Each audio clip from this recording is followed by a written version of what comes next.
Okay, so my name is, of course, Giorgiana Elena Popan. I'm from Arad, which is a very nice little town on the border with Hungary, so very close to the border. I've been 12 years an actress, and for 9 years I've been a storyteller too. I've discovered this wonderful world of stories one day when I was not actually working a lot in theater, and I offered to tell some stories to the county library of Arad. And my great, wonderful friend, she's also a storyteller. Actually, she's a storyteller before me. Her name is Mihaela Blaga. She's a librarian too. And she said, "Oh wow, you're an actress and you want to do some volunteering job here?" I said, "Yeah, sure." Said, "Oh, you can tell stories." Said, "Of course, that would be easy. I mean, like I'm an actress." And then actually, I realized it's not that easy. And then she said, "You know, storytelling, it's a little different." And she started to give me some books about it, like theory on the art of storytelling. And then I created my own repertoire of stories, and I started to tell stories in schools a lot, and in kindergartens, and in hospitals, and in churches, and wherever they invite me to tell stories. And one day she was preparing to go to Iran's festival in Canoon Festival. That was in 2012. But she got pregnant, and that was a miracle because doctor said she will not have a baby anymore. And she was very excited and said, "You have to go instead of me." And but I wasn't prepared. So in half a month, I had to just prepare everything and go to Iran. And that was actually my main entrance in the art of storytelling, because that's where I found a wonderful branch of artists from all over the parts of the world, and different kind of domains that they started from, like architects and counters and teachers and everything, besides being an artist like me, like an actress. And people were so kind and so willing to offer their stories and to share. And that was beautiful. You know, I felt so good there. And I found myself as an artist. And I came back home and I told Miha, I said, "We have to do a storytelling festival, but an international one. Otherwise, nobody in Romania will hear about it." So, of course, in Romania, since always, there have been a lot of storytellers and places like this one that I invited you to come to my little house, which is called, like, here it's a little bit of tradition in houses in Romania. And I've invited you to my șezătoare. This is where people sit and tell stories, and women do a lot of work, you know, like handwork, and a lot of men tell stories and jokes. That's their main job. Of course, no, men have a lot of other abilities. Sorry, it's just this is a good thing that Romanians do, male. So I said we have to rediscover it. We have to just bring it back to life, this art of storytelling in Romania. Because, you know, during communism time, all these kind of little gatherings that were supposed to be talking about some plots about being the state enemy of Ceausescu's enemy. So they had to be abolished. So because of that, a lot of this kind of meetings at the countryside had to disappear. So we said, there might be a lot of storytellers in the countryside, but, you know, we have to bring it back to do this resurrection of the art of storytelling, like real artists just doing this. So we invited the first storytellers that I've met in Iran, and then every year we had new storytellers coming over in Arad, in this little town called Arad, and it started to grow. This year will be the 9th edition of the International Storytelling Festival of Arad, called The Magic of the Word. So I started to be the artistic director with Mihaela Blaga, and we started to open a lot to the art of storytelling. And from that day on, I started to tell stories everywhere. But one time when I was in Kenya, into the Sigana Storytelling Festival, that was I think 6 years ago or 7. I used to before tell stories like in princess dresses. And of course, kids loved me, and that was very nice. But before going there, I started to think, what could I do to be, to to attract their eyes to be on me, say like, wow, this is great. Of course, being white, it's already something. It's really good there. But I wanted to work on my appearance too, because being an actress, you always think of the character with all the little things that are important, like costume, like talking, working, like the different kind of way of presenting yourself. These things, this everything of this is the character that you're working on. Even the psychological gesture of the character, or what he aims for. Anyway, so I said, I need a look. I need something of an image that it has to be something really that fits me, something where I feel very comfortable. And I said, how about I wear my traditional costume? Because they are so exotic, like in excellence exotics. Like they have turbans and scarves and drama, and also they are so exciting and so exotic. I can't bring anything more. And then I said, okay, I will borrow. I didn't have in those times my traditional costumes, and I borrowed a 120 years old costume from Romania, from Arad's region, which was beautiful. And when I went on stage in Nairobi, in Kenya, I just felt me. I just felt at home. I missed a lot my house when I'm in my country, and I'm not at home. I can't stay more than 2 weeks outside of Romania. So that time, being so far away from Romania, I felt so at home, because I felt that all my ancestors were with me, 100 years of ancestors being there, because a lot of women, Romanian women, had worn those costumes, their traditional costume. So I felt so good. I said, this is me. This is me. Like, I'm Romanian. I'm a Romanian storyteller. And if I can bring something different, well, I can bring you my Romania. And this is my Romania. So you're here now with me. Hello. As I said before, Romanians used to gather around at one Romanian house. The Romanian traditional house actually has just 2 rooms. One is the living room and the kitchen too, where's the oven, and you sit there and you eat and all. And then there's the big room, Casa Mare. No, it's not Italian, it's Romanian. Casa Mare, sounds alike. Where we put the guests. So if you come to my house, I will open my fridge and I will give you whatever I have there, because this is how we are. But it's nothing not something that I have. It's like a virtue that has grown to our people from years and years and years before. So they used to, Romanians in traditional houses, they used to just keep that beautiful big house, the big room, only for guests. So there was the most beautiful pillows, and there were the nice beds, and everything was sewn by the women of the house there. And so this is how Romanian houses are. And in this șezătoare, people sit around and tell stories. So I will start now with my first story, which is a Romanian story. It's called Stand Stone. It's actually collected. It's not written. It's collected from people by John Slavic. He's from here, from Arad, very close to my town. But I just wanted to mention that this traditional costume that I have is not from from Arad. Sorry, it's from the center of Romania, from Bistrița. I like it because it has a lot of flowers, and this is the apron. It's really beautiful, and it's handmade. I like it because it's very colored, and I love colors and flowers, as you can see. Okay, so first, to start a story, I used to do this.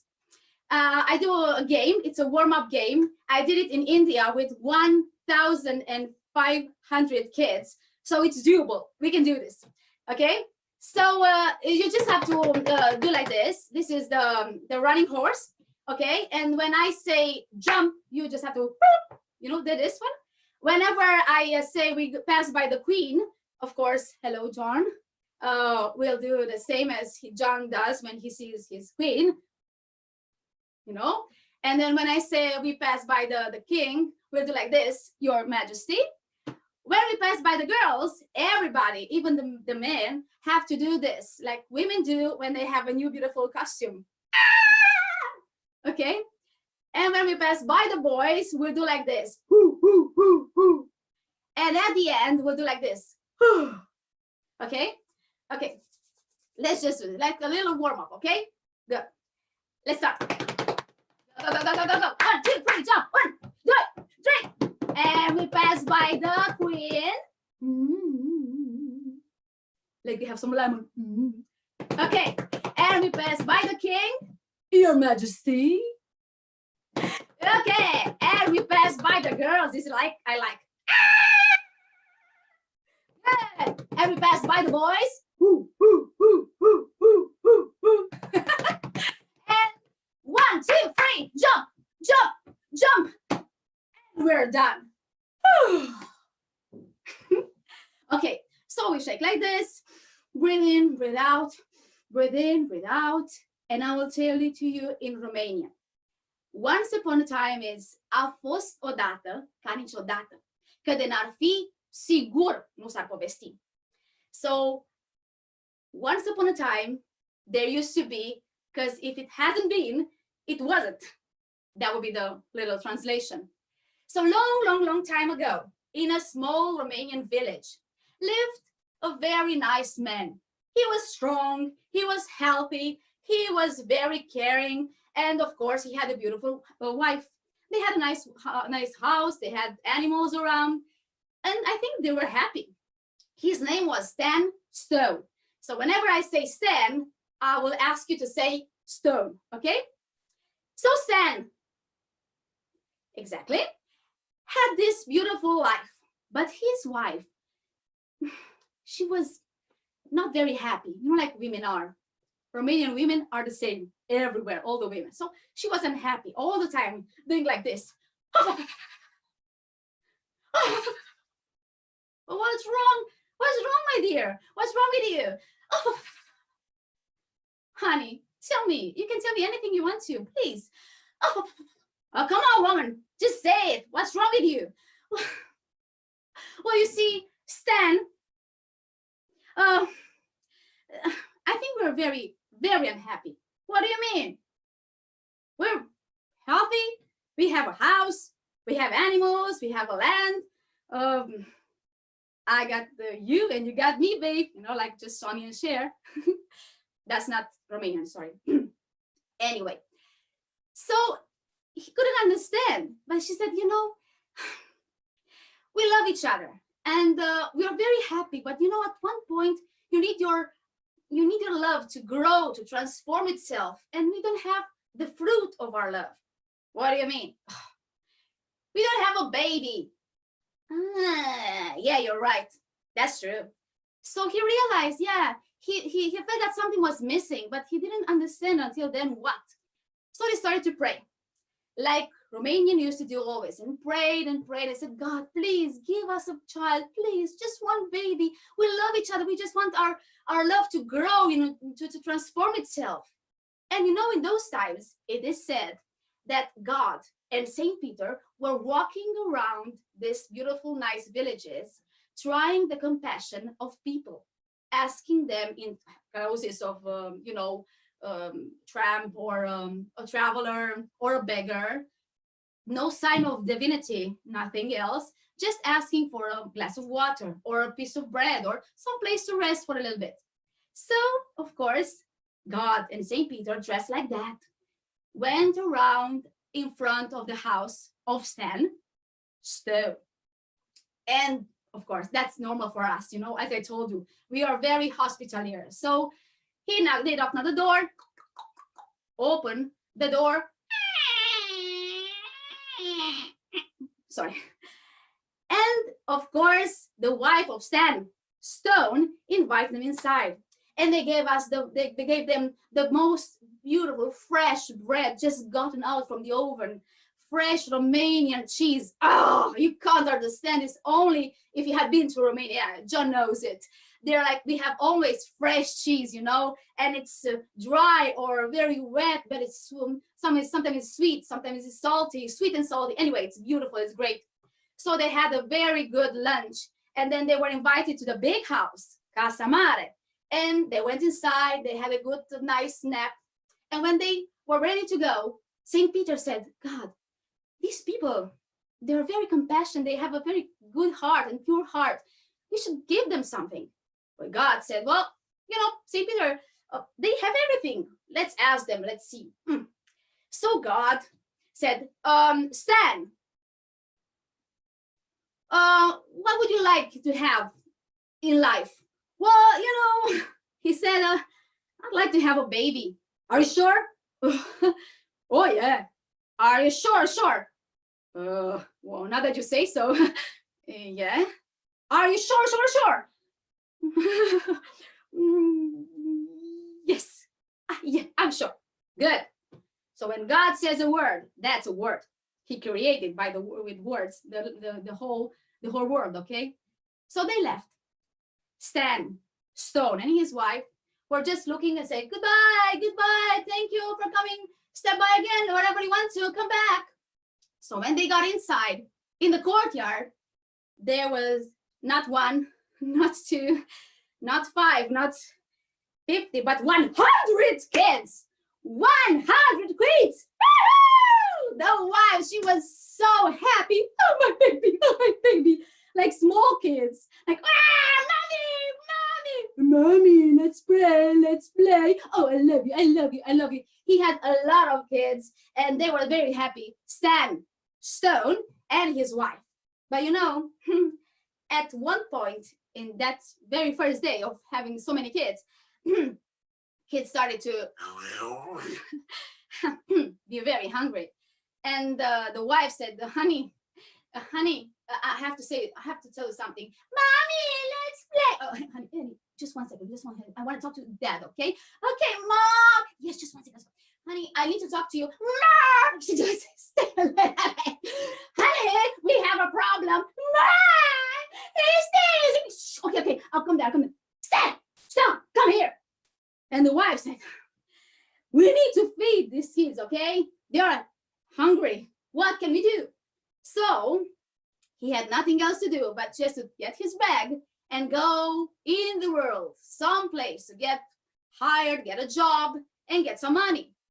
So he went along very far away into a land where things that are and things that aren't, they mix together. And there was a shepherd. He was just sitting on his stick and watching his sheep. And of course, then Stone said, hello, shepherd. What's wrong with you? Why are you so sad? Well, you know, I'm sad because, you know, there's an ogre, big one, very big, very scary, so stupid too. And he steals a part of my sheep. Every night he comes around, take a couple of sheep, and he brings them to his mother, who has a lot of wrinkles, and he thinks that she will make a lot of milk baths of this kind of milk of my sheep. She will lose the wrinkles, but she's very like this. And then Stone said, if I help you, would you give me a couple of sheep? Yeah, sure, of course, help me. So they waited and waited and waited and waited, of course. And while the moon was coming, he saw the ogre, big, very far away. Everything was trembled around. And when he was like, let's say 1 kilometer far, he said, hey, stop. You listen, ogre. I'm just a man, but I'm stronger than you. Look at this. And he put his hand in his bag. He got out a piece of very fresh, very, very wet cheese, Romanian cheese. Said, you see the stone? And of course, the ogre was very far. And as I said, he was stupid too, saying, yeah, What's wrong with it? Well, if I squeeze it, I will get water from it. I want to see this, okay? I want to see it first. Sure, don't worry. And he grabbed the cheese and got out all the water. The ogre was so frightened. He said, I can do this too. I can do it. He just got a piece of a stone. Everything was just dust around. Said, please don't kill me, okay? I can help you. I can give whatever you want. Just don't kill me. I won't kill you. But if you take me to your world, and if you hire me for 1 year and give me a sack of gold, then I won't kill you. I will be your friend. What about that? I said, come around. So they went beneath the land. You know, in Romanian traditional stories and fairy tales, it said that beneath the land, beneath there is the land of ogres. And there was a lot of very weird things there, like a very, very foggy forest, very weird sounds of animals.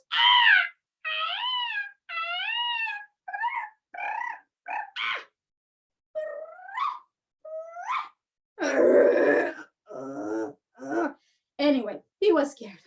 And he started saying, oh my God, God help me, God help me, God help me. What I've done, where am I? Anyway, so they went in front of the house of the ogre, and of course his mother was there. What is this? Ma, this is the man, but he's human, but he's really strong, like really, really strong, and we can hire him for what 1 year and give me a sack of gold. He's really strong. All right, let's see this. Can you see this this hammer? It was a really big hammer, like 5 meters hammer. It's like, just throw it to see how strong you are. Of course, Stan Stone said, I can't do this. I'm just a human. Oh God, please help me. Give me a sign and a thought what to do. And as he was praying, God gave him a sign, gave him an idea, said, okay, just go there, okay, please. And he looked at the hammer. He looked at the moon. Hammer, moon, hammer, moon, hammer, moon. What are you doing there? Well, just give me a sec. Just 1 second. Let's calculate soon. Moon goes there. So okay. So, what are you doing? So much? That's math. That's a lot of math there. What are you doing? Well, you know, I'm just calculating because we have to wait for the moon to go just a little bit on the left, and then I can throw it. What do you mean? Well, if I throw it now, I will just throw the hammer on the moon. Don't you need it?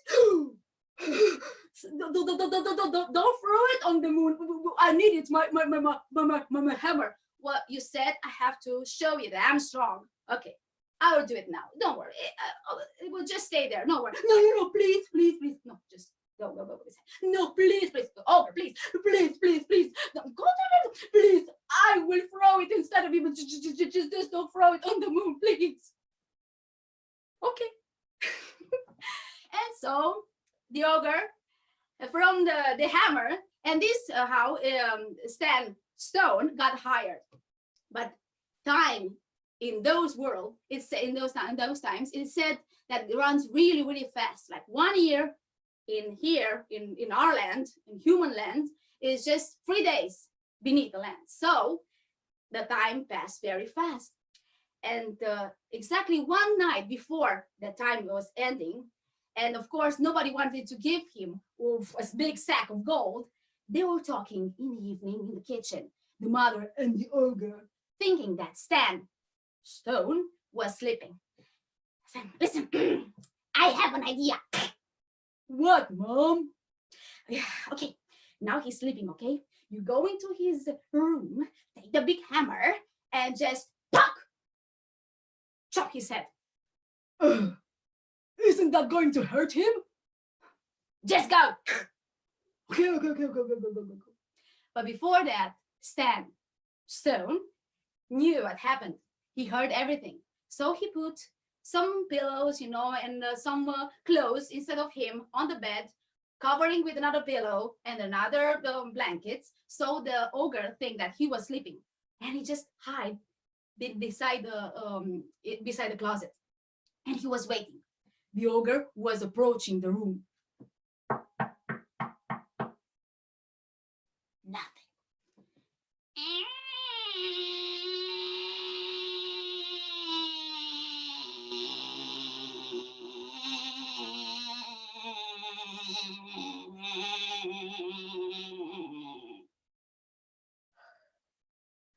Stan! Stan! Nothing. Stan! Stan! Nothing. Stan! Stop. Nothing. Close to his bed. And the bed was broken. The next morning, they were very happy. He's dead. That's done with Stan. So they were eating, and the mother, and the son, and the mother, and as they were eating, the door opened. Morning, folks. Morning, ogres. Man, he's alive. I can see that. Are you well? Yeah, so good. I had such a good night's sleep. I haven't slept so good, like in 1 year, I think. That was very good. Thank you very much. Mom, he's alive. He's talking. Yeah, I can see that. Didn't you feel anything? You didn't hear anything last night? Something? Oh, yeah. Now that you mention, yeah. Like I felt something in my head. No. It's a small hammer. No. It was small, like how do you say that? That itches you and a bee. A bee? I mean, he hit his bed like a big hammer of 5 meters, and he just felt like a bee was just inching him up, pitching. That's it. Okay, he had to go. That was too much for them. So I said, okay, take the gold and just go. Just leave us. Go. Of course, Stan Stone really wanted to go back home with the sack of gold, but that was too hard for him. He couldn't do it. So I said, God, please just give me a sign. Give me a good thought how to work this out. And as he was praying, he had an idea and said, I can't go. I love you so much. I just feel like you're my family. But the mother said, yeah, just go. It's okay. It's good. No, I can't. I feel it's like, Mom, let me hug you, Mom. No, just go. No, Mom. That was it. It's good. Just go. And Ogre, you're like my brother. I just can't go. I can't. No, please go. You listen. I can help you. Yeah. Yes, I will take the sack of gold and I will carry it to your house. Just let's go. Are you sure? Yes. Okay, let's go then. So they left, and they came back to the Romanian village. But as they were approaching the house, Stan Stone said, okay, this is not good. If the ogre sees that I have 100 kids and I'm just a poor man in a little house, and he realized I tricked him. So no, please, just God, help me. Give me a sign now. What can I do? And as he was praying, he had the idea. And this time was not from Stan Stone. But in Romania, there's this game, Country, We Want Soldiers. That's the name. So kids just hold their hands like a line, very long line, and the other half of the kids on the other side, and one line said, Country, we want soldiers. So we say, who? The other one said, we say, like, Mihai, or we had John. So John has to run and just to break the arms of two. And if he breaks them, he can get a prisoner. Otherwise, he'll have to stay there. That's the game. So imagine this long line of country we want soldiers, but just 100 kids, sandstone kids. And they were just running, but not holding their hands, but everybody had a knife and a fork in their hands. And they were just running in front of the ogre and sandstone and say, "We're so hungry, we could eat an ogre." When the ogre heard that 100 kids, human kids, were about to eat him, he just threw the sack of gold into Sandstone's yard and he just ran, never came back again. And so, because Sandstone, it said that he was a good believer, he was had a lot of compassion, he was a pure heart, and because of all that, God gave him not with one hand, but with two hands, everything he had. 100 kids, the sack of gold, and of course, the sheep from the shepherd, because he saved him from the ogre. And you can put your hands like this, and he said in Romanian, the end of the story.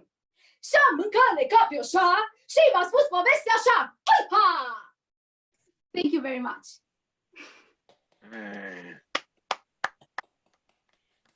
Thank you. Brilliant.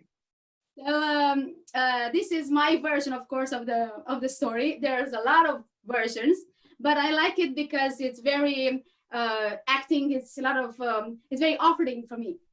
So I have to thank now to John Rowe for inviting me to this wonderful place where storytellers meet all around the world. Some I know, but a lot of them I don't know, and it's a really big honor for me to be here and to share Romanian stories with you. Thank you very much, John, for inviting me.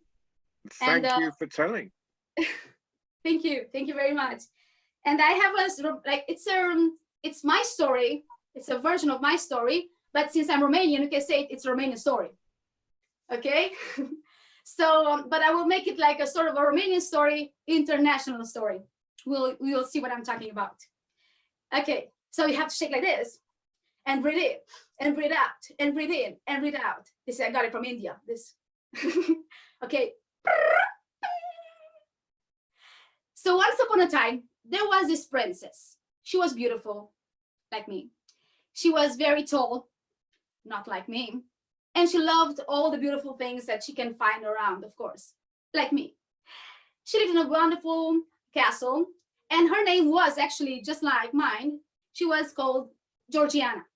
But you know, when kids are always, since they are very, very small, just surrounded with a lot of compliments and saying, "You're very good, you're beautiful, you're the best, you're the best, you're the best," sometimes kids start to have their nose like this, you know? So Georgiana started to be like that, very proud of herself, always like this, with the nose up high. And of course, all the ladies from the court say, "Honey, you have the most nose." Thank you.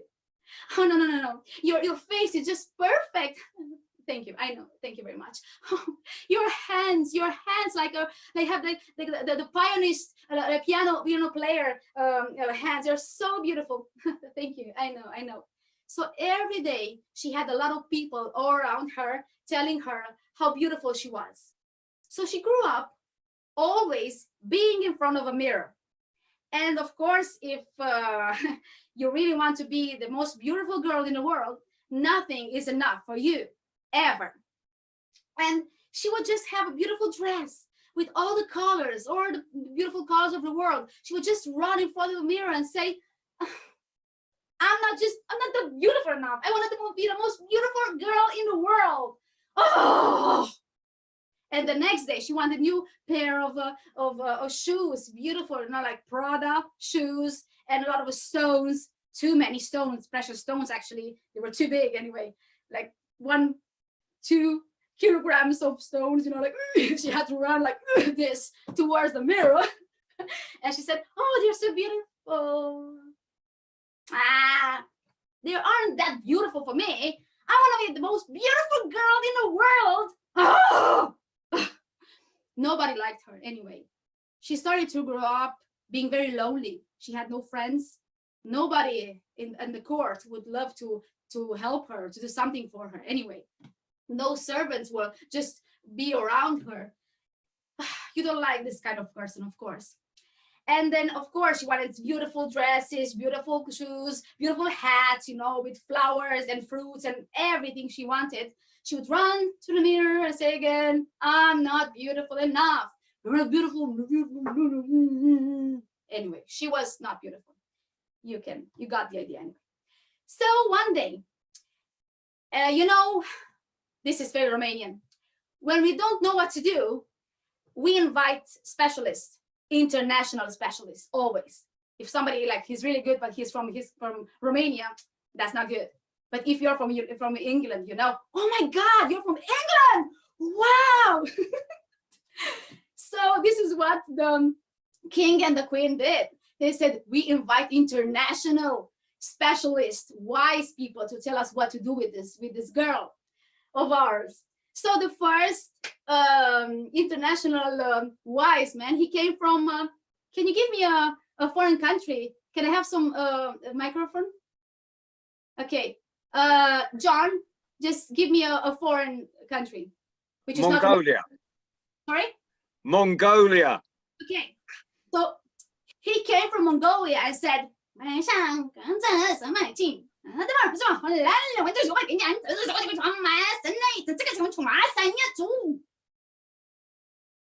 but the queen and the king said, oh, we don't understand.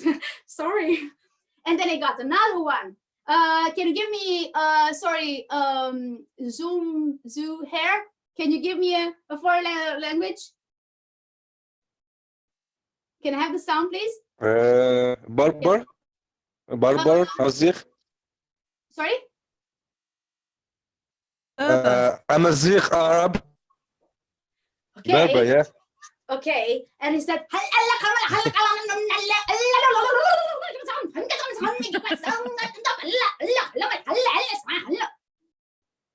and they didn't understand a thing. And then I got another one from France. And he said, alors, je vais leur recevoir le baron qui vient de le prépare. Je sais pas, c'est une...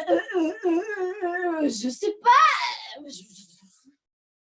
And they didn't understand the thing. And then I got another one from Spain. And he said, ándale, es la más que va, y que no sé por qué pasar, cuando se ande calmando, que me ande caliente, que no, ándale. And they said, oh, we can't do this anymore. Let's get another one from Russia. And say, не порожный пастус, очень порой, перестройка, большой театр, не дорожная кицовожная, большойка. And they didn't understand things. They didn't understand any word of it. And they got another one from Hungary. And they said, ja, servus. Akkor itt van ez a kultuskola, munkapost a csokolom, akkor Kolozsvár a bundosgényen, a szervusznak. Igen. And they didn't understand the things. So they got a lot of wise people from, let's say, Germany. And they said, in Hausreusel hast du ihre Eisen. Ein Oberschwein, ein Spiel Hosen, eine Schnitzel mit Tennis. Yeah. And that was too much. They didn't understand nothing. Even one from England said, hello. I think you fall on the brick side. Yeah, sure. I think you don't have to do that. You have to show this to the clothes. I think it's right. Yeah, sure. Yeah, that's good. And they didn't understand anything. So, Ioana, would you want to give me a foreign language? Japanese. Japanese, okay.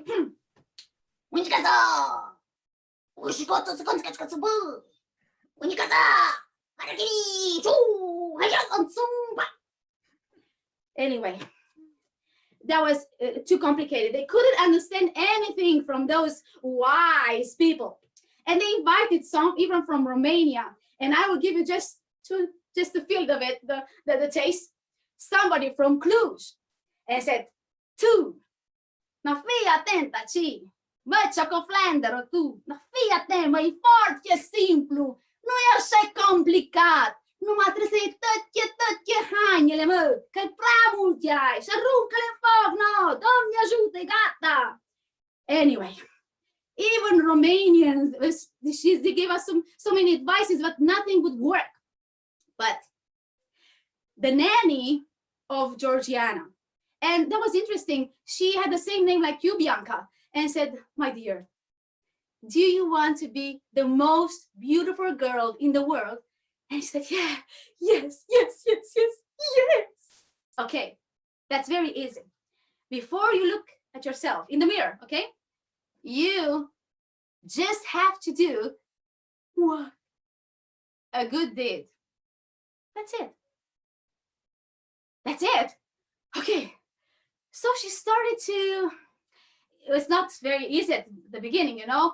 She started to say hello, sometimes to be nice to servants, sometimes to smile, or to say thank you, or just say sorry when she said something wrong. Anyway, she started to do just little things, you know, even like telling stories sometimes to people that were sad, just to give them a smile. And as she was doing this, she forgot all about the mirror.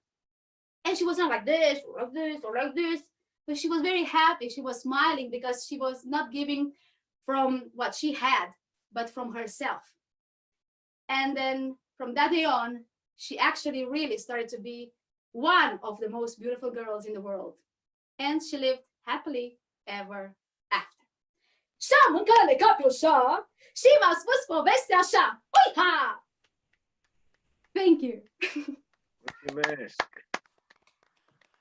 Oh, beautiful. Frumos. Mulțumesc, mulțumesc, mulțumesc. So this is my storytelling session for now. I just wanted to share a part of the stories. Maybe if we can meet again, I will tell others. Thank you very much, John, for inviting me. Thank you, Julio, for helping me, and Bianca. And it's an honor to invite you, people from all over the world, to see just a little piece of Romanian heart, which is really big. And I invite you all to come to Romania. Thank you. That's amazing. Thank you. Oh, Your it's quiz fantastic. was perfect. Yeah, I just have to say something. I forgot. Yeah. Okay. So beneath the recording, there'll be a hat. If you want to help us with a penny, they said. So just one penny, please, or one leu Romanian. It's perfect. One leu is just enough for me. Thank you very much again. Thank you. Thank you. Thank you, John. John. It was amazing. Thank you. Brilliant. That was fantastic. Thank you ever so much, Georgiana. Thank you very much, too. Have a good night. And we'll all see you in Romania. Oh yeah, see you soon for sure. Does anyone have any questions for Georgiana while she's with us? I mean, do you have any more tea left in that cup, or is it wine? I wanted to say it's not wine, okay? It's Troika. That's a Troika. Romanian Romanian Well, I did mention tea first. Yes, you're right. Okay, that's the Romanian girl thinking now. No, it's just water. Oh, How yeah, long this have you is been telling stories for? well, for 9 years. Of course, you can understand I am not a native, like I have to think in Romanian and then to translate it in English, which I wanted to say before, sorry if I have done any mistakes, because, you know, I have to think first in Romanian and translate it, you know, Google Translate in my head and they say the word. Yeah, Perfect, It perfect. was great. So, yeah, for 9 years I've been telling stories. Fantastic. Thank you very much. I've done a lot of improv too, so that helps a lot. Ah, Yeah, a lot of improv storytelling shows. So then it's different. But I think that the art of storytelling has combined in my way of being an artist, very good acting and improv. True storytelling is the best way because you also can send the message you want to. You know, sometimes when you're an actor, you have to obey to the director vision. But when you are a storyteller, then it's your vision. It's the message you want to share. And I really think that storytellers can change the world and give some good vibes, you know. And in these Yeah, times of I the agree. pandemic and everything, I think it's very important. So storytellers give options, give ways to work it out, and always give hope. So it's very important these times to give that. And I think it's a very offering time to create stories too. You know, during the history, always when there was like the First World War, that was a good time to create stories from it, to develop and write stories about those times, because drama and the conflict, that's the heart of the story. And then around it you can create whatever you want to. So then I think it's, in a way, it's very good time for storytellers to work. Mm. Thank you. Thank you. So when is your festival? Or when would it normally have been in a normal year? Normally it was already done. It was at the beginning of May. We'll try to reorganize it in September or at the beginning of October sometimes there. And there will be like 4 days, no more than that. We don't have a lot of storytellers because it's a little old festival, it's a small festival. So then we'd like to have like 2-3 storytellers, maybe 4, but just to invite them as friends, you know. And then when there's just some storytellers, you have that time. So then we will do, of course, like every festival, we'll go around in schools and in theater places to do shows, but also we'll have workshops. But we always love to have some time for the storyteller, if they are, of course, new in Romania, to discover Romania. So there'll be like 1 day or 2 just to go around to see the countryside, get a little bit of the taste of it, to see maybe a castle or something. Here around Arad, there are a lot of little castles, some fortress. They're really beautiful. So there's a lot of things to discover. I look forward to it. Okay. Thank you very much, Giorgiana, once again. Thank you. I personally really enjoyed it. I had a great time. I loved your stories. Well, you're very subjective. Don't trust him. We trusted you with our lives most of the time. Yeah. But we know Bianca's behind him, so that's all right. Thank God for that. Thank Okay, you. everyone. Good night, and see you next time. Bye bye. Thank Bye. you. Bye. Bye. Bye. Bye. Thank you. Bueno.